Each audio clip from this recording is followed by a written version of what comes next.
All right, welcome back to the Thomas Fitch Sports Show, the third episode of 2018. A lot of stuff to get to. National Signing Day was yesterday. Texas put together a nice class. We're going to talk about that, talk about what it means going into next season. Men's basketball is going through a really up and down season. Win over OU over the weekend, then come back with a loss against Kansas State at home. So we're going to talk about that, what our chances are of making the tournament. Women's basketball, they're on a little hot streak right now, so we'll talk about that. Super Bowl recap, because that was a fantastic game. And this is a new development. The last 30 minutes, the NBA has just absolutely exploded. That'll come later on in the show because at this rate, there could still be more trades going on, and we'll keep you updated as that happens. And most importantly, I'm joined with Thomas Fitch Sports Show graphic designer, Wayde Adler. So let's get started.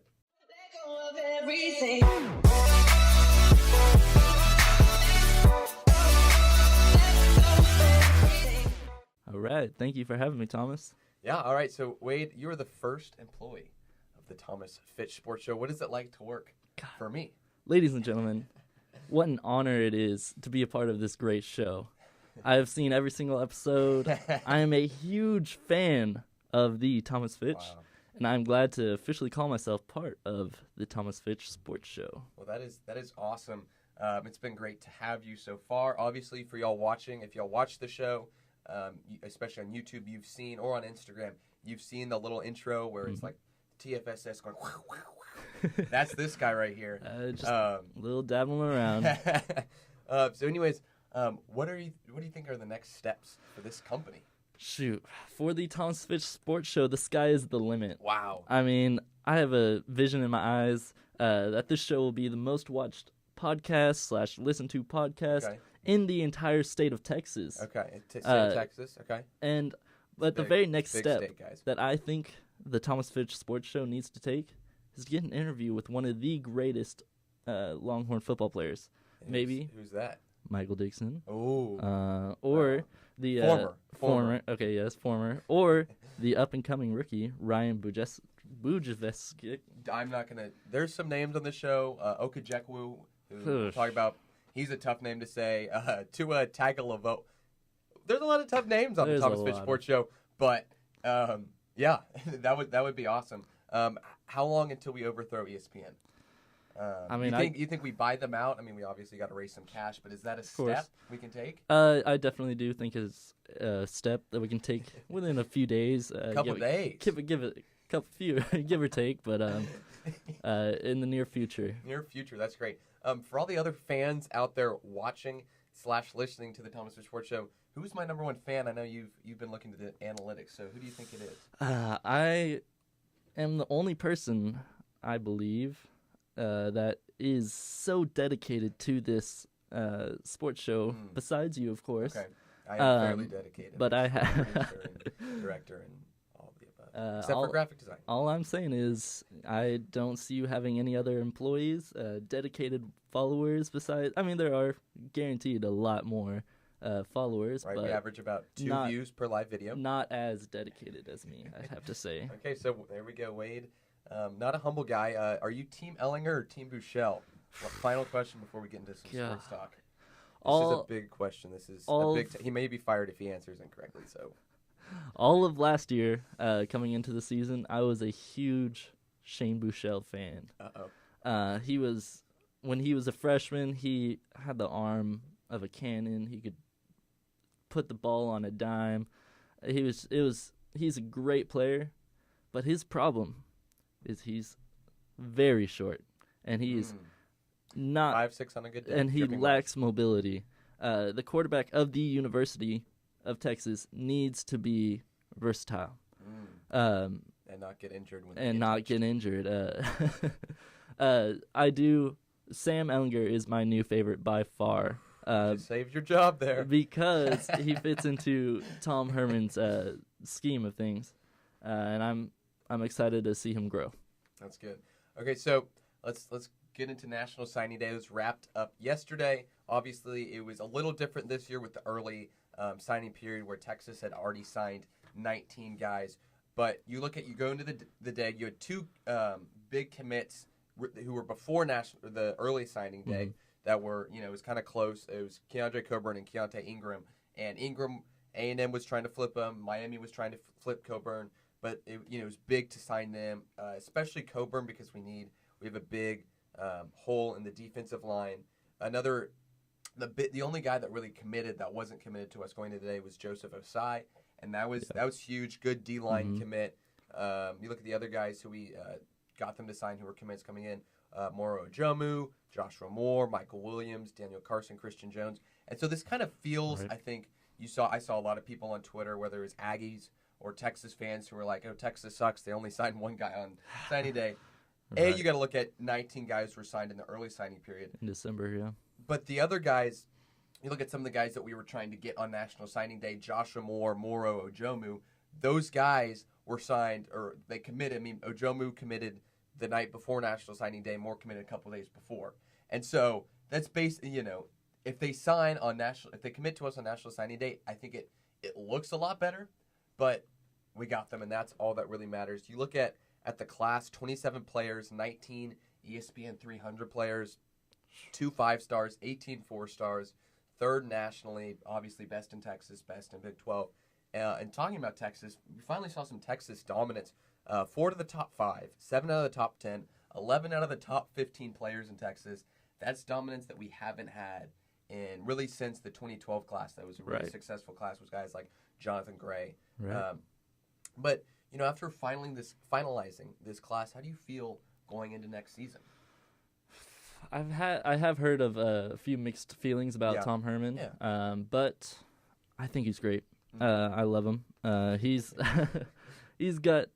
I mean, this recruiting class is unmatched. Our defense should be insane in the following years. Keep Todd Orlando. Exactly, Todd Orlando. We need him back. And we got a new offensive coach or co-offensive coaches. So I'm really excited about that. See how that is going to go. See who's going to be calling the plays. And we still got guys who we could add.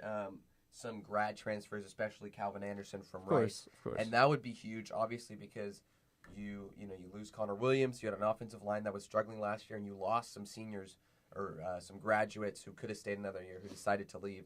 And so while we got some linemen in this class, Herman even said it in his press conference. In general, you really want to be able to redshirt an offensive lineman their first year. And so bringing in a transfer like Calvin Anderson is huge just because they can play immediately and give you immediate impact. Exactly. So, good class. It'll be interesting to see how this team develops over the spring. We have a bunch of 9 early enrollees, so that's huge. Both quarterbacks, who the early guys, Cameron Rising and Casey Thompson, they've enrolled. So we're going to have a 4-quarterback battle in spring training and in fall ball. So that'll be interesting to watch. Obviously, competition almost always creates a better, which is overall great. Better players. Yeah, that's what we need. A competition. And it's just good for the young guys to get that competition. Exactly. Even if they don't start, hopefully we don't need them to start. But, if they do, they're getting a lot of experience early on. Anyways, let's move on to men's basketball. We started working on this week's podcast after the OU game before the Kansas State game. And we're like, okay, this team, solid win on the road. They started to look good. It was a tough road loss against Tech. That was close, but all of a sudden this team or Tech, who's looking like the second best team in the Big 12. But all of a sudden, here's a team who won a close game at home against a really good team, a really good player in Trae Young. And it was really great D on Trae Young that we saw. And, what I've seen the last 2 games before the Kansas State game, they were kind of atypical. They were second-half comebacks. Right. We've had a lot of leads, and we'll talk about the Kansas State game in a second. A lot of leads in the last 5 minutes, the offense goes stagnant. In this case, it was the opposite, where you trail Texas Tech. I was about to turn off my TV with 10 minutes left until we went on that comeback. But, you look at that game, Coleman is starting to show growth. Roach looked good. Bamba is a defensive threat, obviously. But K-State reverses all that momentum after the loss last night. It was, it's one of those games that we should have won. We played poorly. There were a lot of poor shot attempts, lots of turnovers. The only thing we did better than them was rebounding. It was like 29-22 with a rebounding edge. But it was just, Shaka said it, you can't let a team shoot out. It was like 54%. Right. No, I think we did against Oklahoma. I think we did a great defensive job against Trae Young. Matt Coleman definitely stepped up, and Malcolm Roach for sure did great. Kerwin Roach. I'm sorry. Malcolm Roach is a yes, defensive talent. Snoop. we can't get out of the football mindset. I know, my ever. bad. But I'm really excited to see Matt Coleman develop, but I do think Ostakowski needs to step up in that Oklahoma game. We'll talk about him in a second. But Coleman, he kind of obviously this is just him being young, but right. he kind of either has it or he doesn't, and you kind of see that last night. He not a lot of points. He fouled a lot of turnovers, and that's just the youth, which is okay to an extent because you look at him and you say, okay, he's going to grow as right. He's not going pro anytime soon. But by his senior year, I think he can be a great ball handler. But at this point, it's just hard when, and he's really a good representation for the team, who's just so inconsistent. There's a great stat from Bob below at CBS Austin. You look at the last 2, 4, 6, 8, 10, and 12 games. Last 2 were 1-1. Last 4 were 2-2. Last 6 were 3-3. Last 8 were 4-4. 10, 5-5, and 12, 6-6. And that is just unbearable consistency. That's the only way I could say it. I mean, that's definitely one of our main things that we need to fix is our consistency. Yeah, and for a little while, it's like, okay, we can win at home. We're struggling to win on the road. But the Kansas State game just shows, and we even struggle at home. And one thing I think is, and this is kind of what I feel is, you look at some of our worst losses, excluding West Virginia, was this Kansas State game, the Oklahoma State game, and the Baylor game. So all 3 losses. Right. And I think this team in general plays very well against, high-ranked teams. Right. Not necessarily as well on the road, but in general they play pretty well.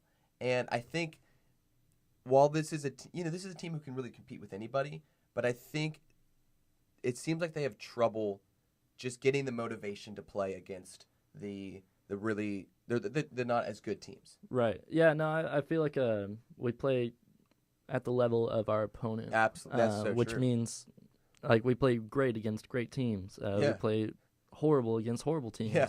And we just can't get that consistency going where we can beat the bad teams and then stay right in the competition with the good teams and hopefully beat them out in the end. Yeah, and one thing you mentioned was Osakowski, and Shaka was talking about him last night at the press conference, just saying that he's dealing with a lack of confidence, and you really see that out there. He's not taking a lot of shots, and early on in the season, he was just driving, and even if he wasn't making shots, he was picking up fouls and going to the foul line where he's one of our better shooters. And so Shaka just says, he just has no confidence, and that's hard just to get all of a sudden, but he's just got to keep shooting. He had a couple plays where he kind of came to life. He had an and one in the second half, followed by a 3-pointer.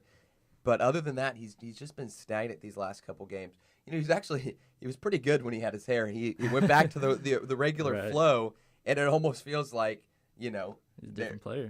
Absolutely different player. But you look at schedule left, 4 games against unranked Big 12 teams, and 2 at home, 2 on the road, and then you look at the tough games against the 3 ranked teams. It's OU on the road, Kansas on the road, and West Virginia at home. Mm-hmm. That's going to be tough. I think there's only one of those games that I think you can exit out as a loss, and that's Kansas at home. That's a tough place to win. We already lost to them at home. Not saying like we are definitely gonna lose, but that's by and large the hardest game left on our schedule. OU at home will be tough, or on the road will be tough, but they're also a team that's they're down on momentum right now, and we did great defensive against Trae Young, and so we match. I think we match up well against OU. West Virginia, I have no idea because we got slaughtered against them on the road, but then they follow up the next game and lose to Iowa State, which is really just a testament to the difficulty of the Big 12, which is That's true. Bruce Weber was talking about that last night at his press conference. Shaka, both of them were just saying the Big 12 is tough, but we signed up for this. Nobody in the Big 12 is under 50%, which is I mean, Iowa State was the worst record. They have 11 or 12 wins. Yeah. And they're 3-8 in the Big 12. 2 of their wins are against Tech and West Virginia. I mean, really good teams. God. And so it's just it's so tough to win, and that's why you even look at the 4 games left against unranked teams. There's no win that's sure.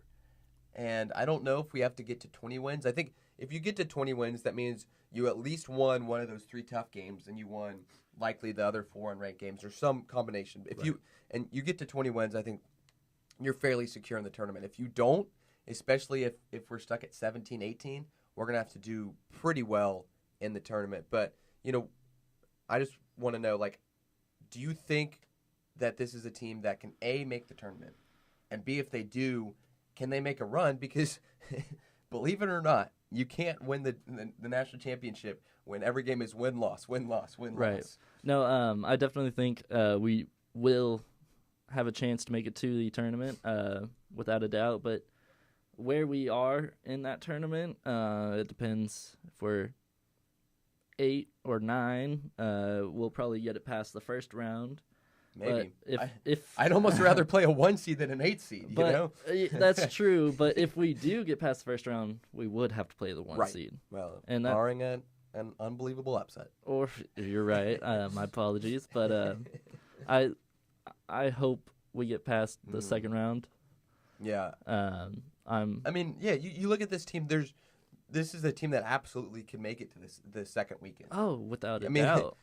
Close games against, I think you look at the close games early on in the season, Duke and Gonzaga, and even, Kansas, those games at the beginning of the season. This team is obviously growing, and they're kind of learning how to play without Andrew Jones. But by the tournament, I think, again, they are inconsistent, but they can also beat anybody. And so... That's true. We've been in so many close games where we lose it at the last second, and that hurts. Kansas State. That hurts, but it also, gives you experience. But I think Shaka had a good point about, he said, the winning teams, when they win a game, they say, okay, we won, but we can do better. Yeah. And I don't see that out of this Texas team. I haven't seen that yet either. There's a ton of lethargy after the win, and they came out flat. That's what Matt Coleman said after the game. It's just there. A lack of hustle, lack of effort that we've seen in so many of the wins. Incredible effort. Obviously, the TCU game, there was a lot of motion, but, the OU game, there was a lot of motion, both Tech games. And so that's the key is, can Shaka motivate them? Can the guys work together and motivate themselves to treat every game, not just it's the most important game, but actually, actually really do that, Right. And that's going to be tough because it's a young team, and it's hard to do that with a young team. And I do find it, if I was on the team, and I know Mo Bamba is more than likely going to go to the draft. Right. I would find that hard to see as motivation. Yes, if I was Matt Coleman, I would want to continue playing at the University of Texas. Right. But if we're just consistently losing or looking forward towards, if Mo Bamba is looking more towards the draft than he is that's the true. team. That's true. It just doesn't help motivate me. Yeah. So you got to make sure that everybody's bought in, even if they're going to leave. Yeah, that's a good point. And I've always had that problem when I played in high school too, having people just want to get out, and just then focus on the team. Yeah, get straight to college. But I will say, you watched the Tech loss that we had a week ago. Mo Bamba really got at Matt Coleman at the end of the game, put his finger in his face, and that I think, and I might be reading this wrong, but I think that doesn't scream to me a guy who just wants to get out of the NBA. That's true. That is true. And to an extent, I almost feel like he maybe took it a little too far. He was in his face maybe a little too long, and some of that's just the youth. But it is good to see that kind of emotion out of a guy who is going to be gone next year. Right. No, that's great. Yeah, so long road ahead for Shaka before the tournament. A lot of tough games. Every game's a tough game in the Big 12. Probably going to have to make it make a good run in the Big 12 tournament if we want to make the big dance. But we'll see how that goes. Up next this weekend is TCU on the road, so that'll be an interesting game to watch. Anyways, let's move on to women's basketball. This team is really starting to take shape. For a while they had been like the women's, just kind of up and down, inconsistent. Big win, or then you lose to TCU on the road, or a close game against UConn. You start getting some momentum. You beat Tech by 50, then get killed by Baylor. But they have a 4-game winning streak. They're winning by an average of a little over 22.5 points, and 2 of those games have been on the road where the Horns have struggled. So, this is a team, I believe they're ranked 6th right now. They won Monday, a really good game against West Virginia. They still got a game with Baylor left. They actually only have 2 games left against ranked opponents. That's number 22 Oklahoma State on the road, and number 3 Baylor. But that's at home, and so that's going to be a big one. That's almost a must-win. But if the team wins out and looks decent in the Big 12 tournament, I think that there's a possibility that they end up with a 1 seed or at the worst 2. It's possible. It's very possible, actually. But I mean, right now they're in a spot for a 2 seed. Right. So, you look the Oklahoma State game. That'll be interesting. I feel like you look at the Big 12 women's teams. It's kind of you have Texas and Baylor up there in the top 10, and then each team takes a turn, kind of jumping in and out of the top 25. Like West Virginia was there, TCU was there. Yeah. Now Oklahoma State is there. They just kind of jump in 22, jump out, jump in 24, jump out, jump in 21. And then they have to face Baylor and Texas, and they're gone. So who knows if Oklahoma State will be ranked by the time we play them. But, the Baylor game's going to be telling, very telling, because we definitely need the one on the big win. The game on the road there was just terrible. Oh, it was awful. It wasn't like the lethargicness we see from the men's. It was like a scared. Right. This team is just they need momentum, and they really flow on momentum. And when the shots aren't falling and the other team starts doing well, they really struggle to get their head get past it. Yeah, and so the last couple of games, it's kind of been blowouts from the start. The TCU game, it was it was like 30-6, something. Blowout at the end of the first quarter. And so when they do that, obviously they use that momentum and they keep going when they're hitting. And so the struggle, especially in the Baylor game and as we move towards the tournament, the struggle for them is once they start playing really tough teams, your top 4 seeds, and if they start struggling, if they start, struggle to shoot, struggle to play defense, our leaders like Ariel Atkins, Brooke McCarty, Audrey-Ann Caron-Goudreau, are they going to be able to step up and be like, hey, guys, we've been in these situations. We know we're a good team. Let's go and play. Even if it's not our best night, let's still grind out a win. And that's the best teams find ways to do that. I mean, how many games – I know this is getting to football because we love football. But, you look at some of the best teams, Alabama, New England Patriots. They have so many games where they look terrible, but they find ways to grind out win. A really good representation of this was Clemson last year when they made the college football playoff. And I remember going into that, I said, I think they could win it, not because they're the best team. Alabama was a better team than them when you watch tape. But Clemson was so good at finding the way to win the game. The best teams grind it out. They find ways to grind it out. And so this team, if they want to be great, if they want to have a chance at winning it all, they're going to have seniors step up and lead the team in just grinding out wins when you don't always have it because, it's a streaky team. Right. I think that main thing you said there was the seniors need to step up. Absolutely. They're doing great. Yes, don't get me wrong. If you look at the stat sheets, they have most of the points combined. And then it's just their leadership is the thing we need. They've been here longer than anybody else, and they know what it's like to be down in a game and lose a game and even win a game. So they need to teach that or show by example how to get past this burden. Yeah, so that'll be fun to watch. They are. I think we need to get more students out to their games because they're a really good team and they have a chance at really making a good run. And so that's something we don't always get to watch with men's basketball. So make sure to go out and watch those games. Let's move on to the Super Bowl. What a heck of a game. I didn't really have a dog in the fight. As a Redskins fan, it was hard for me to root for the Eagles, but then it's like, okay, the other option is rooting for the Patriots. So I kind of rooted for the Patriots the whole game, but when the Eagles won, I didn't feel bad. Like I felt like usually when a team loses, like and I'm rooting against them, I feel some remorse. I felt absolutely no remorse when the Patriots were walking up the field. And I'm in the same boat as you. I'm a Cowboys fan by heart. And so, of course, I hate the Eagles. But at the same time, I don't really have a problem with New England besides they win so much and they would have the chance to win more Super Bowls than us. Right. But so during the Super Bowl, just like you, I was pulling for the Patriots. But at the same time, I didn't care who won. Right, and in those cases, you just want a good game. Exactly. And it delivered. It was a heck of a good game.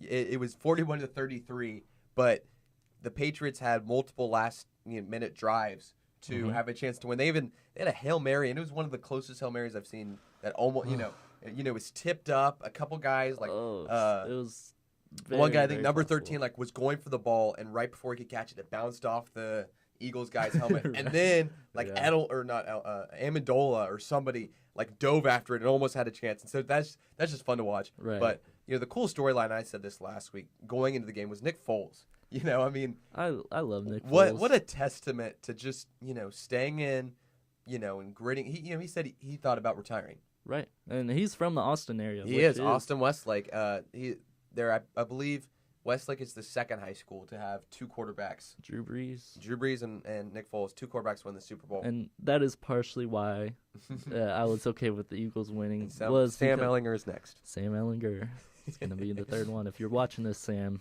you got this. Oh, man. But, yeah, Nick Foles is a great guy, great family guy. And so, the interesting thing is, he'll likely be traded after this season. But if he stays on the team, he's a backup. You can't. Yeah. Carson Wentz was probably going to win the MVP when he went out. Where would you think he was going to go? The Browns. I was personally about to say the Cleveland Browns. Oh, that would be the worst, from the best moment of your life to just hey, you won a Super Bowl, you get the Browns. Oh my God, Cleveland does say all they're missing is a quarterback, which I don't really believe. I'd love to. But they're also missing, good front office, good coaching, good everything else. Everything else that they need. Yeah. It really starts when they had Baker Mayfield. Johnny Manziel. Johnny Manziel. Hopefully they get Baker Mayfield. When they had Johnny Manziel, that completely explains where they are in the league. Yeah, that unbelievable. Both two quarterbacks I don't like. Yeah. I will say one thing about the Eagles is obviously going to this game, the only team that had beaten the Patriots in the Super Bowl was the Giants. Mm-hmm. And the Eagles really have a Giants-like feel to them. Obviously they weren't coming into the playoffs as a wild card, but they kind of, in a way they were. They were an underdog in every game because they lost Carson Wentz. And so because of that, because, very few people believed in them, you have Nick Foles as kind of an Eli Manning, he looks good sometimes, but he's never going to be really an above average quarterback. Yeah, that's true. And actually the funny thing was, you look at commercials. They had the Giants commercial. Oh my God! I really want to figure out who paid for that because theoretically, the Patriots have lost every Super Bowl the Giants have been in because the Giants were in that Super Bowl. So maybe Roger Goodell paid for that just to see the Patriots lose. Speaking of which, this is a tie dad. That's overused joke, but the Giants with Eli Manning and Odell Beckham, that was by far my favorite commercial. That was good. There were some good ones. There were a lot. A lot of people thought that they were bad commercials. I thought the commercials have been bad for years, and so by and large, there weren't a ton of really good commercials. Mm-hmm. But I enjoyed the Dodge one with the Vikings. Yeah, that one was funny. The Tide ones. The funny thing about the Tide ones, and I think this is genius marketing, is every commercial you thought, is this going to be a Tide ad? No way, no, And so And so I thought they did a good job there. Obviously, the Giants one was funny. So there were some good ones. I think overall it was a very enjoyable Super Bowl. Lastly, let's get to NBA talk because it just got incredible. I Oh walked my out of my 11 gosh. a.m. this morning, looked at my phone, and it's just blowing up with texts, with alerts. So anyways, here's what happens. We'll try to get this out. I don't think, has anything new happened? Nothing recent. Nothing recently. since we started okay, recording. So this is kind of brand new, kind of. Oh yeah. But by the time this goes live, it might not be brand new. But anyways, here's what happened. In the span of an hour, 1 hour, Cleveland. These are all Cleveland-based trades. Oh my gosh. They traded Isaiah Thomas, Channing Frye, and their first-round pick, not the Nets pick, but their first-round pick next year, to the Lakers for Jordan Clarkson and who's the other guy? Larry Nance Jr. Larry, yes, that's right. Then, but wait, there's more. Soon after. Iman Shumpert, Joe Johnson, and Miami's 2020 second-round pick, and Cavs gave $3 million, all went to the Kings. So, again, Iman Shumpert, Joe Johnson, second-rounder from Miami, and $3 million, all to the Kings. This is a three-way trade. Just crazy. The Cavs get George Hill and Rodney Hood. George Hill's a decent player. I love George Hill. I don't know about Rodney Hood. They also gave up Jay Crowder and Derrick Rose to Utah. So far, let's keep track of what's going on. So far, Cleveland has lost Isaiah Thomas, Channing Frye in their first-round pick. They have lost Iman Shumpert, Joe Johnson, Jay Crowder, and Derrick Rose, plus $3 million. And they have gained, Jordan Clarkson. Wow. Larry Nance Jr., unbelievable. I like Larry Nance Jr., okay. George Hill, contest. decent. That's right. George Hill and Rodney Hood. So, highlights there. We're not done yet. We're not done yet. We got another hour or two left. And then they traded D. Wade to my Miami for a second-round pick. Gosh. The second-round pick that they then traded, I believe, I'm not 100% sure, but I think it's the second-round pick they traded D. Wade for. That was what they sent to the Kings. So they essentially they essentially gave D. Wade away, and then what they got for him, they gave that away. Yeah. No, I think this to me, this is just my speculation. This confirms LeBron is gone after this year. So couple takes out. First of all, LeBron James runs this organization and drank too much last night. Yeah. Second off, everybody's saying, okay, LeBron's going to L.A. Maybe Paul George goes there. This trade frees up a whole lot of cap space for L.A. Opening the possibility of getting maybe LeBron or Paul George. But here's the thing. Here's my take. There had been a lot of drama between Isaiah Thomas and really the rest of the Cavs, but especially LeBron. It seemed. Yeah. It seemed Isaiah Thomas had been sucking, and now he's gone. And it seems like that's what LeBron wants. Here's my theory. This could be off the rails, not true, but we're dropping hot takes here. We are getting up for this one. I think that. Oh, I went down. I think the Cavs have been sandbagging. Yeah. You're not the Cavs. LeBron has. LeBron said, "Hey, IT, I need you to suck. We're going to create drama because if LeBron says anything, the media is going to buy into it." Yeah. And so I think LeBron created this whole plot line that there's a rift in the Cavs and we hate Isaiah Thomas. And then he goes, "Hey, I'll trade you to the Lakers. We'll get some crap picks." And then, or crap players, whatever. Then, over the offseason, they're going to have a ton of cap space. They pick up me and Paul George, and all of a sudden you have a team with Isaiah Thomas, Paul George, LeBron James, Lonzo Ball, all those guys, Kyle Kuzma. That's a championship team right there. So if that happens, I was the first. But I mean, it's just in the past hour we've been freaking out. Unbelievable. I mean, yeah, there's no other word for that than unbelievable. The trade deadline is at 3. I don't know if that's Eastern. Probably Eastern. Sure. The world runs on Easter time. If that's true, then there's 40 minutes left of the trade deadline. So nothing. Yeah, 3 Eastern. So there's 40 minutes left. Nothing else has happened. But I think that's going to do it for us here. I'm just going to go back to a regular level. Anyways, that's going to do it for us here at the Thomas Fitch Sports Show. Thank you, great, Thomas. Wild episode. Yeah, thank you so much, Wade, for coming on. This has been a ton of fun. And yeah, thank you, Thomas, for having me. I had a great time. Hope we had some good points that the audience will like. Yeah. Anyways, we will see you next week. Hook 'em horns. Let go of everything.